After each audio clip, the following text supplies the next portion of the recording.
അടുക്കള ഒന്ന് ഇവിടെ ഉണ്ടേ. ഒരു പെൺകുട്ടിയുടെ പെരുമാറ്റത്തിനായി അത് ദാഹിച്ചടക്ക. കേറാലോ അല്ലേ? യു കേറണം. എന്നിട്ട് ഐശ്വര്യമായിട്ട് 4 ചായ എടുത്തേ. വലത് കാല് വെച്ച് കയറിയാട്ടെ. ആ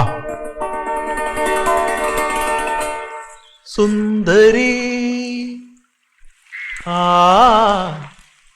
സുന്ദരി നിൻ തുമ്പ കെട്ടി. തുമ്പല്ല തൂണിലാവും നിന്നെ പിടിച്ച് കെട്ടുക. രാവിലെ തന്നെ ടൈറ്റാനിക്കിന്റെ ബനിയനിട്ട് പൈങ്കിളി സാഹിത്യമായിട്ട് ലൈൻ അടിക്കാറിയതാ. അതേടാ, അതിന് നിനക്കെന്താ? എടാ, നിനക്ക് സ്വന്തമായിട്ട് തൈപ്പറമ്പ് പതിച്ചു തന്നിട്ടില്ലേ? ഞാൻ നിന്റെ മൂത്തതാണെങ്കിൽ എനിക്ക് നിന്റെ കാര്യത്തിൽ ചില ഉത്തരവാദിത്തങ്ങളൊക്കെ ഉണ്ട്. നല്ല ആ കുട്ടിയുടെ കാര്യത്തിൽ എന്റെ ഒരു കണ്ണ് പ്രത്യേകം ഉണ്ടാവണമെന്ന് വലിയേട്ടൻ പറഞ്ഞിട്ടുണ്ട്.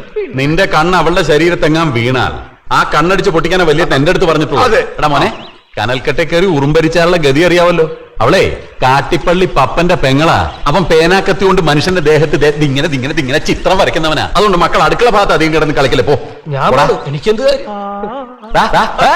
പോടാ, അങ്ങോട്ട് പോടാ.